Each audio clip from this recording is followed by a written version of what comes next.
Okay, perfect. All right. Hi, everyone. I'm excited to be here today to share a few opportunities that Mission Resource Conservation District is offering to local farmers and landowners. First off, we're really excited to focus on helping our community build resilient, sustainable operations, and that starts with programs that make it easier to put conservation into action. So we have three main programs that we run at the moment. We have our Carbon Farm Plan program, our Working Lands for Pollinators program, and we also have a Working Lands for Pollinators partnership as well with Greater San Diego Resource Conservation District and a few other partners as well. So our first program is our Carbon Farm Plan program, and this allows us to, sorry, one second, um, work one-on-one with growers to create customized carbon farm plans. And these plans outline practices that improve soil health, increase water retention, and reduce emissions, all while supporting your operations productivity. And our conservation advisor, Emily, is actually here today, and she um, goes out and does these conservation plans. Hi, Emily. Um, and so far, it is a really great program, and we have funds for implementation of certain practices as well. And then we also have our Working Public and Tribal Lands for Pollinators program. This supports farms and ranches in creating pollinator-friendly habitats that also benefit crops. Um, the practices that we want to implement in those areas are to use little to no pesticides, implement habitat and irrigate and maintain that habitat, and allow for short-term monitoring. This would give you a free site visit and planning assistance along with funding through Mission RCD. And then we also have our Working Lands for Pollinators partnership, and this is available through most of San Diego County. This supports farms and ranches in creating pollinator-friendly habitats that also benefit crops. Um, it's very similar to the last program I had just shown. However, this site visit and planning assistance would be through partner organizations if you're not in the Mission Resource Conservation District area, or and also help with partner organizations. And if you have any questions, you can contact us. I have our phone number and email right there. And I also want to put in the chat real quick, if you guys are not sure what RCD you're in, there is an interactive map that will help you to figure out what RCD is in your area. So just one moment. I want to pull it up.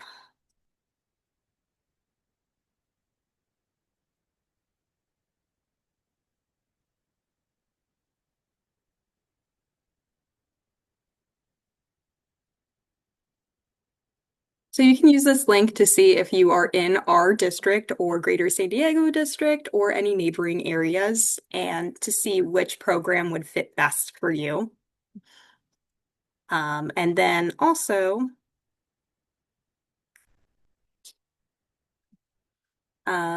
this is a sign up form for our Carbon Farm Plan program if you're interested in that. And for our Working Lands program, you can email me at agprograms@missionrcd.org. So I'll put that in there.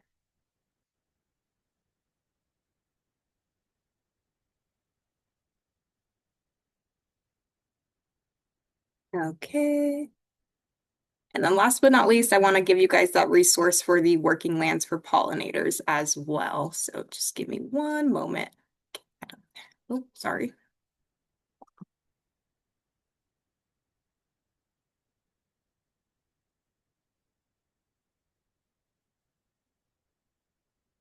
There it is. Okay.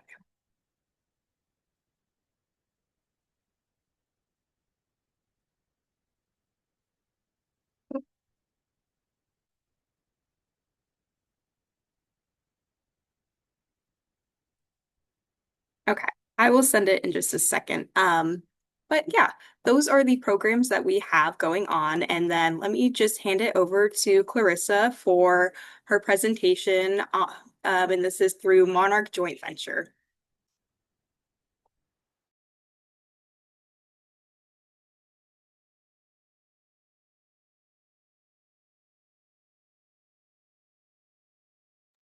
Oh, I'm muted. I just realized. Um, Thank you, Mia, and thank you all for making the time to be here today. Yeah, as Mia mentioned, my name is Clarissa Ortega. I work with the Monarch Joint Venture, and I'm excited to share with all you today some information on just like the monarch butterfly and different pollinators that you can find on agricultural lands or working lands here in Western landscapes. And so, as the name of my organization suggests, the Monarch Joint Venture, or MJV, as I'll be referring to, is a nonprofit that implements science-based conservation actions for monarch butterflies and other pollinators through our four main pillars, which is habitat, science, education, and partnership. And so to begin, I wanted to briefly introduce the monarch butterfly in North America. This iconic orange butterfly has an even more impressive migration pattern, making a multi-generational trek of about 3,000 miles across 3 different countries, Mexico, US, and Canada. Throughout its migration, the monarch butterfly is a generalist species, meaning that it can feed on a variety of food sources. So it feeds on a variety of nectar flowers and helps transfer some pollen from flower to flower while it does so. And the species is thought to be sensitive to environmental changes and considered like an indicator species. I guess in simple terms, suggesting that it can be a sign of a healthier habitat if they are present in your area. And the monarch also has a social importance, not just biological. Its attractive appearance allows it to be arguably one of the most known insects, butterflies, and serves as a cultural emblem with many personal meanings to different individuals. And the monarch butterfly's life cycle is composed of 4 distinct stages. The egg, which we see here, will always be oviposited or laid upon a milkweed species, Asclepias genus, which we have about 15 different native species here to California. And so, yeah, this serves as the host plant. Again, this is a specialist species. After a few days or so, we see the second stage, the larval stage. When the larva, or also correctly called caterpillar, emerges, it sheds its skin and 5 different times. And so we call these phases as larval instars. As you can see, all but the first larval instar, which is, I guess, hard to see here, but they all have this distinct white, black, and yellow banding that comes from consuming the milkweed. It's just from like the chemical compounds, the carotenoids. But other than that, every single instar will have these 2 tentacles that we call, or antennae, I guess they kind of look like, but we call them tentacles at the front and the back of the body. And they kind of just change in length. So tentacle length is actually the best indicator for instar stage rather than relying solely on the size of the caterpillar, for example. So yeah. And the third stage is its pupation stage, or its chrysalis stage, as is called correctly for butterflies, and not cocoon, which is often mistaken for moth species. So it will hang in the shape and kind of, yeah, just hang around until the adult monarch is ready to emerge. And this takes a total time of about 30 days from when it was just a little egg until it is a fully grown adult. And once it emerges, the adults here in North America, we consider the monarch butterfly to have 2 main populations. So this is the eastern population and the western population. the eastern being the one where they travel from central Mexico and just up east of the Rockies, and back down and sort of hibernate or again overwinter in these sort of areas. On the other hand, the Western population is considered mainly a resident population, so they overwinter right off the coast of California and yeah, just generally reside here west of the Rockies. And despite the geographical barrier, there is this is still the same population, and there has been evidence of intermixing as eastern tagged monarchs have been found in western overwintering sites, and suggests that yeah, there could be some maybe unknown intermixing from there, unstudied more like.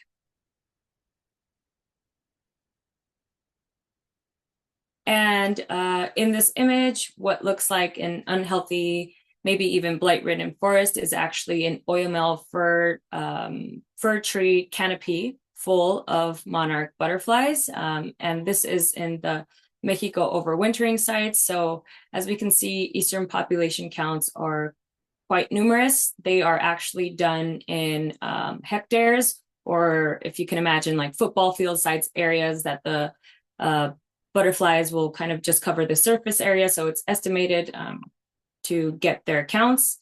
And although for like the purpose of our time here, I'll focus more on the Western population, which although it is considerably smaller, it is just as mighty. And so the Western population, again, like I mentioned, is smaller and kind of overwinters off this off our California and into Baja California coast into Mexico. And the monarchs here can actually be counted individually. So they move from the overwintering sites kind of just anywhere west of the Rockies, and will, gosh, that was a weird animation. And they will move back down to the overwintering sites right around fall time. And so you guys see that you fall right between that overwintering or maybe even early breeding zone, just right on that cusp. But yeah, you fall in quite a special area. But yeah, really the main differences between the Western and the Eastern population is, again, just the location to which they overwinter and population size. And so this slide just gives a visual of the cluster sizes of Western overwintering monarch roosts. And this is, as you can see, on one of their species of preference here in the West is eucalyptus, even though it's not native. It's native to Australia. The eucalyptus still imparts like a vital microclimate. It's like the ideal microclimate for these species to take refuge during the wintertime. And they will, however, use still other California native species, Monterey, cypress, and oaks sometimes, but yeah. The monarch population, unfortunately, has as a whole been in decline. Since the 90s, we've seen that there has been up to a 90% decline from about 1.2 million individuals in the 90s to about or less than 2,000 individuals counted in 2020. We've had a slight recovery, but we still had last year's count was a bit lower than anticipated, delaying a lot of monarch tagging research that we had going here in the West. That was the first of its kind here in California. But why is this important? The monarch being such a widely recognized species, and its potential listing as a threatened species allows us to start conversations of the conservation of other species that might not be as well known. And so this is our way how we promote the idea of more than monarchs. And like I said, unfortunately, it's not just the monarch. There are many pollinator populations that are on decline. Many native pollinators are facing even extinction or are endangered due to a variety of factors, mainly due to a lot of anthropogenic or human activity, urbanization, intense agriculture, chemical applications, and also other things like just climate change events. And yeah, luckily, monarch and general pollinator habitat often overlaps, so we can try to mitigate a lot of these issues by implementing habitat with some planning and yeah, just some planning. You can positively impact a diversity of pollinators. And so pollinators of all kinds, from widely recognized ones like bees to more unknown pollinators like beetles, flies, for example, they've co-evolved with flowering species for a very long time. And nearly 75% of these flowering species are thought to have a total reliance on pollinators for survival, and kind of vice versa, providing immeasurable ecosystem services. Their increased presence of pollinators promotes just general biodiversity, can ensure pollination. Because of this, increase your crop yield to more food. Their habitat can help improve management issues to your land, like erosion control, reduce dust, which is very important for like grapes, for example, improve soil quality, and they can also naturally manage, not eradicate, but they will manage pest populations. Yeah, not eradicate like chemical applications have done in the past and sometimes affected other species, but yeah, so manage these populations. And so now that we've somewhat discussed the diversity of pollinators we have here in California, across the US, we have thousands more. And why is this important? Let's talk a little money. And so updated economic estimates as reported by the US Fish and Wildlife Service estimate that 34 billion in economic value to US crops alone is imparted by these pollinator species. And so they provide humans with a variety of food, textile, and medicinal products based off of the plants that they pollinate. And out of these 34 billion, honeybees, although are also not native to the US, are roughly responsible for about only 5.4 billion of those, which is still a considerable amount. They are an important species, but this makes native species responsible or thought to be responsible for the remaining amount of the money generated. And so I would say that this is quite vital to our economy. And so what do these habitats look like? What can they be comprised of? Generally, we see that there will be just a diversity of larval host plants. They are often needed to host specialist species, whether that be from like larval stages or just specialist pollen species, which I'll touch on in a second. And you'll also need woody perennials, whether this is shrubs or trees. They are essential for the shelter development and sometimes overwintering of certain species on your habitats. Another thing is native wildflowers. We want to try to provide as much as a food, nectar, and pollen source for these pollinators as possible. So yeah. Oh, and across all seasons. Yeah, I wanted to emphasize that too. Just offering bloom throughout all seasons on your landscape. So what can this actually look like?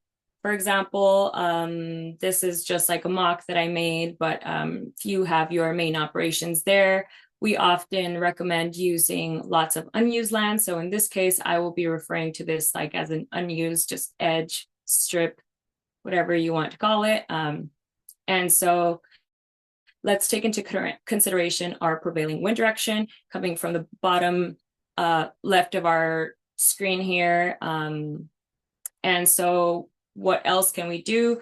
We maybe recommend having a drift buffer if from your main operations you are, I guess, getting prevailing winds in that direction towards the habitat that you want to create.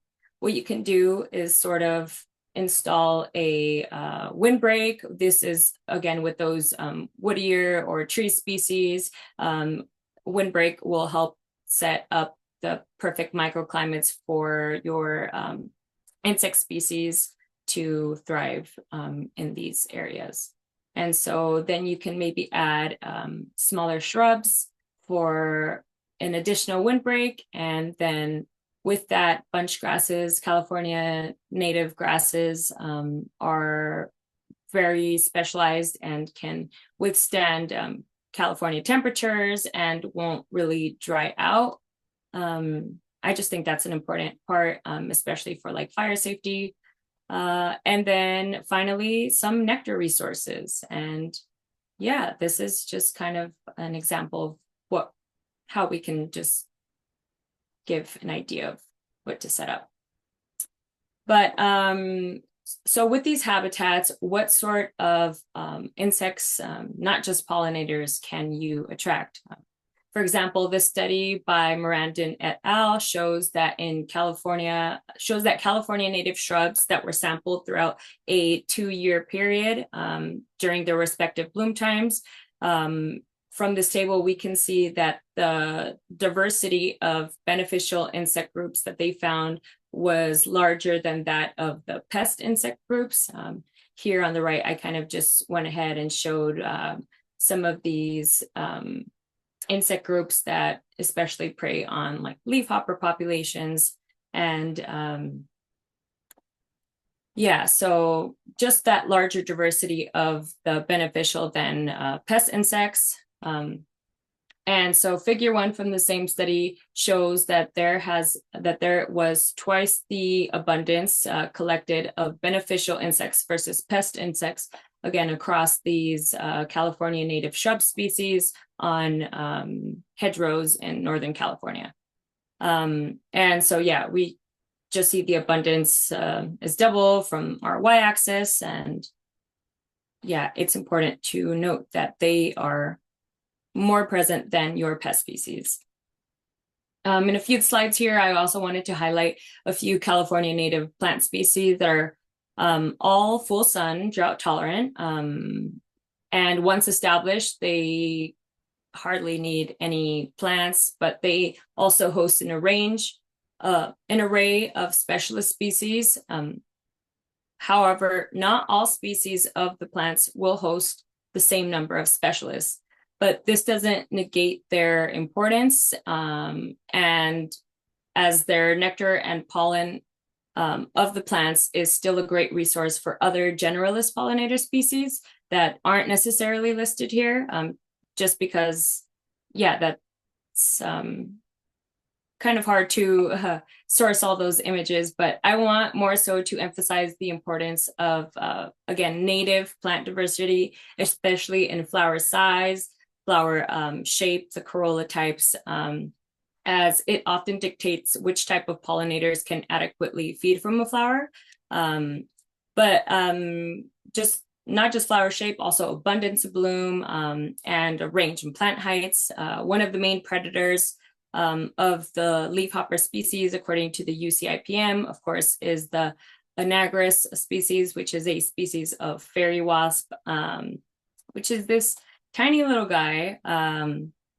And another study by Loeb et al. In 2003 studied the influence of flowering covering crops of Anagris parasitoids, finding their host. So their parasitism rates often improved when provided with a species of buckwheat compared to clover, which can help us begin to better understand these interactions of how important floral resources are.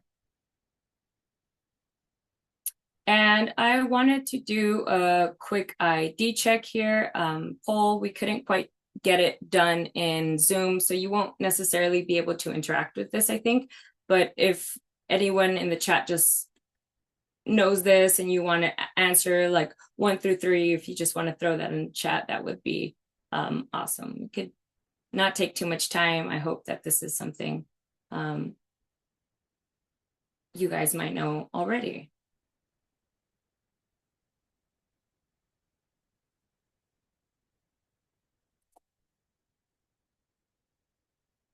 Awesome. And yeah, I saw a few people. Oh, didn't show. Okay, but yeah. So our state flower is, of course, the California poppy. I just wanted to make sure that everyone's awake. So to start off here, starting strong, a lesser known milkweed variety. Typically, we see a lot of the narrow leaf, but Asclepias erosa is a well-suited plant for arid environments. It is fairly medium-sized, growing up to a few feet tall, like 3 or so, but it has quite an extended bloom time, which is very important to pollinators. As you can see, it also hosts quite a range of both butterflies and beetle and moth species. So Lepidoptera, I guess, and some moths. But yeah, with these plants can be shared, I guess, without major impacts to any of these species' survival. They typically eat different parts of the plant. The beetles sometimes mainly going after milkweed pods, for example. But yeah, I just wanted to quickly highlight another California native milkweed we have.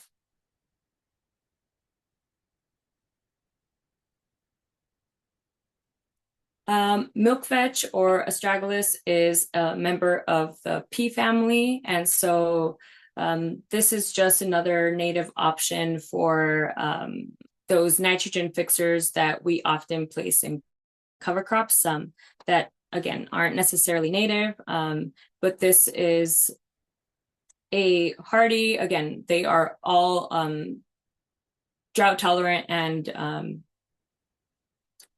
and full sun species. And this astragalus also hosts a number of specialist species, mason bees being another one of these bees that rely specifically on sometimes specific plant families or plant genuses. They can get very specific, sometimes even down to species level of which sorts of pollen they consume. And so again, having these sorts of species is important. But not only that, there are about like 30 species of native bees that use just different plants within the astragalus genus. And so, yeah, again, just having a diversity of these plants is important. Coyote brush or Baccharis pilaris is a medium-sized shrub. This might be one of those that is prevalent in your area already, and is also one of the ones that was highlighted in some of our research. But I just wanted to go through and show you the different sorts of pollinators that also rely on this species as a host. Mainly lots of moth species, some fairy bees, some rare species of California natives. But what I really wanted to highlight about coyote brush and its importance is its bloom time. We typically don't see too many species with this late into fall and sometimes into winter bloom period, but it's essential to have resources for your pollinators, for your insects on your habitat at all times. So having something like this on your property might be beneficial. And yeah. Another annual wildflower that is also great for your area is the evening primrose family, Onagraceae, the Clarkias. This elegant Clarkia also has a later summer bloom time. but is essential for lots of species of moth, like these cool sphinx moth is, and the leafcutter bee also.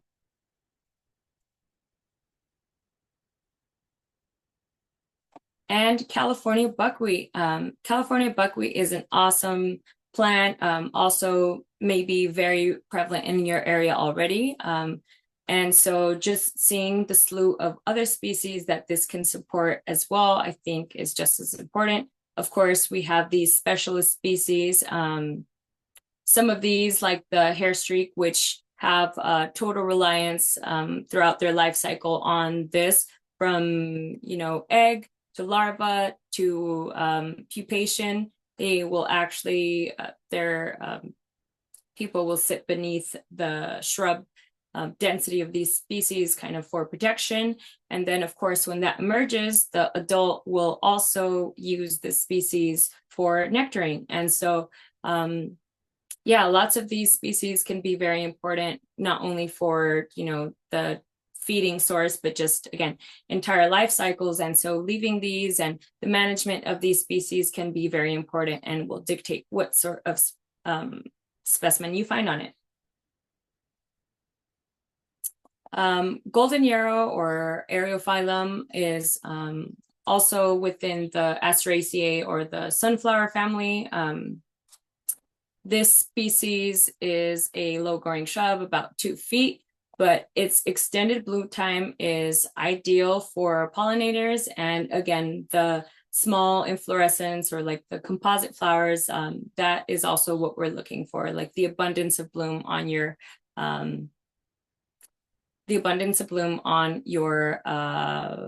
property. And yeah, it also supports a host of a range of specialist species, like these Osmia species, carpenter bees. They are non-aggressive bee species that like to burrow in hollow sticks, and so leaving stems or things like that are beneficial for these species when they overwinter. Toyon is another of those species that may be quite prevalent in your area, although not as extensive of bloom time.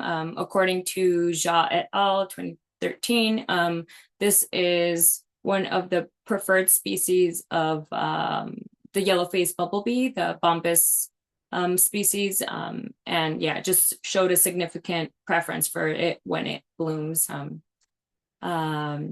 And yeah, but it also hosts a variety of different specialist species, like this Pacific Azure, which is just a cool little color, but also these other moth species here. And this one here, the avocado leaf roller, can be a pest to avocados, as the name suggests. This species becomes abundant after certain chemical applications, according to the UCIPM, but it has many predators that are attracted to these plants as well. And so these populations can be managed. And yeah, just informing yourself on which applications can trigger these sorts of species. But also this information, I think, can just give you the adequate tools for you to make the decision, and yeah, just on where to strategically place species based on crop preference. After all, the land steward is the one that knows the land, that knows their land the best. So yeah. Another species that we have here is the chaparral mallow, or Malacothamnus. This is within the mallow family. And so this is just a native mallow that we have. Oftentimes we have the cheeseweed or malvas that come up on really just anywhere with disturbance, but really see them often in agricultural areas. And that is an invasive species. This here is a native, and as you can see, also supports a variety of native pollinators, like the West Coast lady, and also different sorts of, again, bee specialists that rely on lots of these plant genera for their special pollen. Also the skipper and yeah, just a range. Their bloom period, of course, is also during this kind of just some of the peak pollinator times. Oh, okay. Dot seed plantain, Plantago erecta, is a low growing species, I think up to about like 10 inches tall, although it doesn't have an extensive bloom period.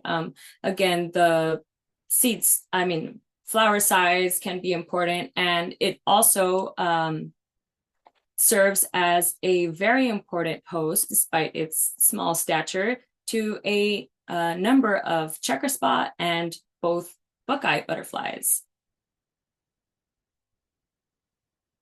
And cream cups or Platystemon californicus is in the Pepperveraceae family or the California poppy family.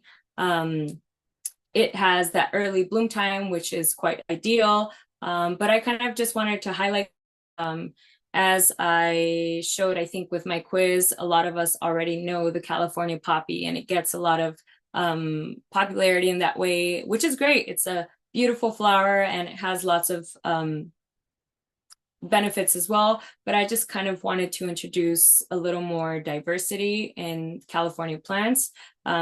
We have thousands and thousands of California native species, and I think that there's just room for adding a little more of this throughout our landscapes. And so again, only serves the host as this for this one moth species. It's also a monotypic species thought to be, so it's the only species within its genus. And yeah, although it doesn't host, again, a variety of pollinators, it's just as important for nectar source, pollen resource for other pollinators. And another in the Lamiaceae or mint family, salvias, Cleveland sage is a great resource for different moth species and different, again, fairy bees that are pollen specialists. It has this later bloom time and later in spring to summer bloom time, I suppose, and has and is very popular with just other bees and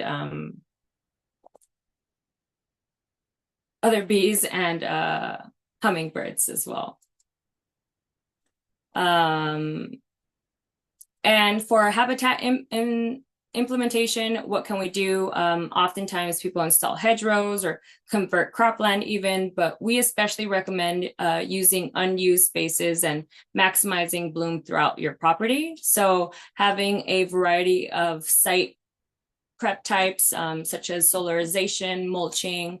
We recommend working with local orgs for resources on habitat implementation, like Xerces Society has a lot of great manuals that are pollinator friendly, and yeah, different sorts of things that you can do, like I mentioned, and consider also prior management.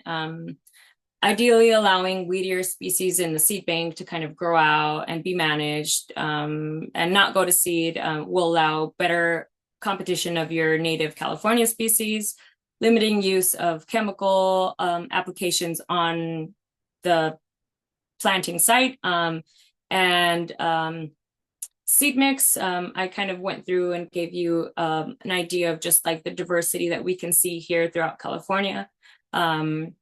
I showed you, I believe, 11 different plants with 10 different plant families with all overlapping bloom time. And so I actually didn't show it, but it was about a full year of bloom time.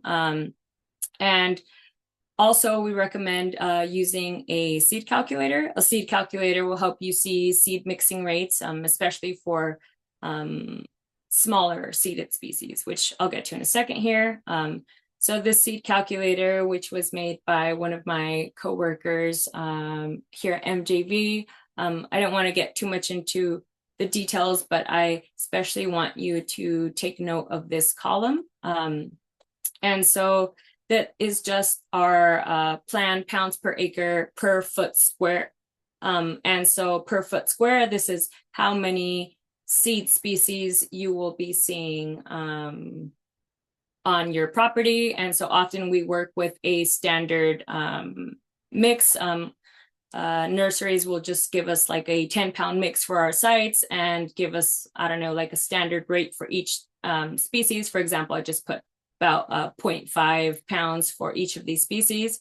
But as you can see, some of these species have somewhere upwards of 92 or even 17 seeds per square foot, which, if we can imagine, is quite significant. And if we notice down here, again, with those 10 pounds, we are seeing an average of 167 seeds per square foot. So this is quite intense, and this can, again, just give us an idea of which seeds we don't need too much of because of their low weight, they are often overseeded. And so this is why oftentimes our habitats can dominate in a certain species. So yeah, I just wanted to show you kind of what that difference looks like. So I just went through and kind of adjusted this column here. And as you can see now, this is looking much better per species. And so this gives kind of a fighting chance for each of the species. As you can see highlighted, we have now moved down to just 41 seeds per square foot, which seems just a lot better, especially here in California. Water seems to be a competition, and space in general seems to be competition for plants. And so reducing some of that initially can not only help you economically by, again, reducing the cost of your cost and need of your seeds, but yeah, also just make your habitat a better quality. We typically recommend about 20 to 40 seeds per square foot. Those rates can be higher depending on your needs, erosion 60 to 90, but yeah, it kind of just depends.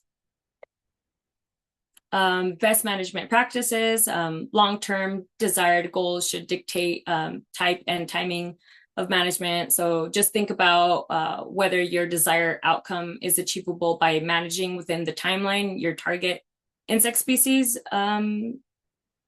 Yeah, by the time your target insect species are absent. So for example, just consider when monarchs and milkweed are present in your area. Yeah, that will dictate on when and where you can do some of these management practices. For example, California native plants also take a longer time to establish, which is why they are often outcompeted by these fast-growing, disturbance-loving invasive species that can, yeah, just become sort of noxious weeds. Yeah, so some of this invasive or noxious weed removal, non-native grass control, and just general fuel reduction can increase your habitat quality over time with more persisting native plant species. Sometimes for management, you'll also need to interseed maybe with like a cover crop. I would recommend also something native just to help with this heavy weed pressure. Especially in areas where you might have black mustard, for example, that's a very intense species to kind of kill off. And fire here in California, here in the West, is often a concerning subject, but controlled burns can also be quite beneficial, as much of the California flora fit into fire regimes and can even thrive in post-fire environments. As I briefly mentioned, I don't know if I did, Platystemon, that cream cups is actually one of those species that will thrive in post-fire environments. And yeah, that goes for a few other of the species. I think I didn't say that earlier, but a lot of California plants fit into this general fire regime, and this is often due to lots of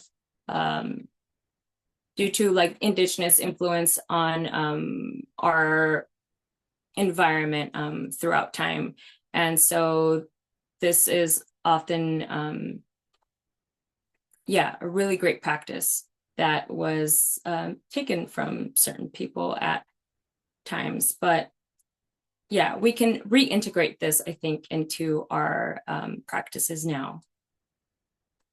And for example, if you'd like to monitor for the monarch and manage within these timelines, this is kind of just the general guidelines that we give in for here in the West. Just yeah, general management practices that you can practice during yeah, during these times. Things like things that cause heavy disturbance, like mowing, yeah, can happen to be during these times. Although you do happen to be here during potential to live in the potential year-round breeding area, and so yeah, this is just one of those things to take into account before management. But of course, work with your local organizations and yeah, reach out to people who have resources for this if you are interested. But with that, I kind of conclude what I had for you all today. I guess if anyone had any questions, we can take the time to do some of that now. And if not, just kind of hang around. But yeah, I wanted to take time again to thank you all for being here and taking time out of your busy schedules to listen to a little spiel on California pollinators.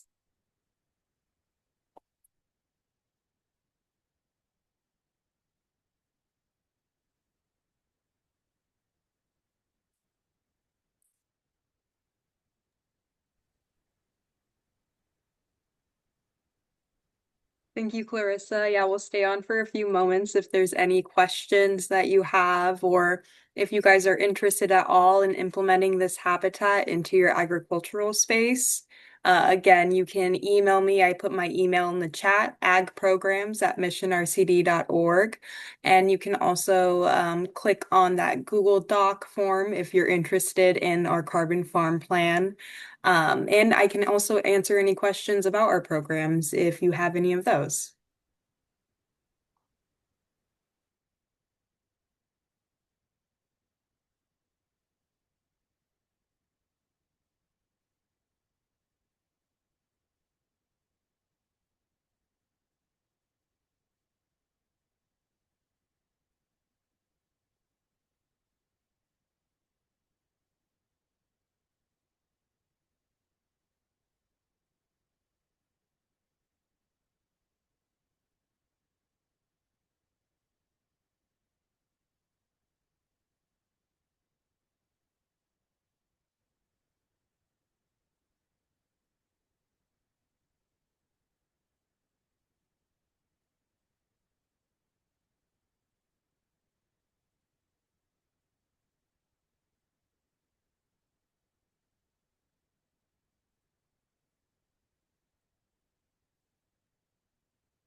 All right, looks like there's no questions. So I think we can end the webinar. Let me stop the